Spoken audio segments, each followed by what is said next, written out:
Les hommes de Martial Cotin ont du mal à rester sur la lancée de leur bon début de saison. 3 défaites consécutives à 0 points. L'équipe d'Info 83 a été à la rencontre de Manu Prospero, co-entraîneur des Rouges et Bleus, pour en savoir plus. Ce qui se passe, on est en train de l'analyser, tout doucement, tranquillement, en essayant d'être le plus objectif possible. C'est sûr qu'il y a des choses qui se passent, notamment la dimension physique où aujourd'hui on est un petit peu en retard, notamment la musculation, retravailler le duel, puisqu'on est en carence sur le duel, autant offensif que défensif. On s'aperçoit qu'il y a de la carence aussi sur le soutien off ou sur le rebond au sol. On mobilise beaucoup de joueurs, ils en mobilisent moins. Donc voilà, il y a de la matière et il y a des choses à travailler. Voilà, après on s'aperçoit que les autres équipes, en faisant des choses très simples, mais en étant appliquées et en étant efficaces, aujourd'hui, ils sont meilleurs que nous. 15 jours de repos pour les Rouges et Bleus avant les 2 derniers matchs pour finir les phases des matchs allés.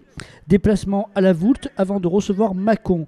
Il faut absolument pas perdre ces 2 matchs. C'est sûr qu'il faudra qu'on gagne Mâcon, mais voilà, ça se fera, comme on l'a dit aux garçons, ça se fera avec énormément de travail, de la conviction et une grosse dose d'humilité. Les années se suivent et ne se ressemblent pas. Les 4-5 équipes devant les rugbymen sénois semblent faire d'énormes progrès, à moins que ce soit les Rouges et Bleus qui ne sont pas à leur place en ce début de saison. Moi, là encore une fois, on en a bien discuté, on en a bien parlé, et ce que l'on ressent nous, c'est que les équipes du haut de pavé avancent et que nous, on stagne. Donc à partir du moment où on stagne, on n'avance plus et on prend du retard. Et ça, c'est aussi la réalité. Alors, peut-être qu'on est un petit peu moins fort que ce qu'on était en fin de saison l'année dernière, mais ce qu'il y a de sûr, c'est que les autres équipes avancent en termes d'effectifs, en termes de fonctionnement, en termes de budget. Et à l'heure actuelle, nous, on stagne là-dedans et automatiquement, on prend du retard. Pour ne pas rater cette saison, les Rouges et Bleus ont conscience que les 2 derniers matchs sont importantissimes et qu'ils doivent absolument rester dans les 4 premiers. Et ce, malgré des équipes adverses qui se professionnalisent de plus en plus.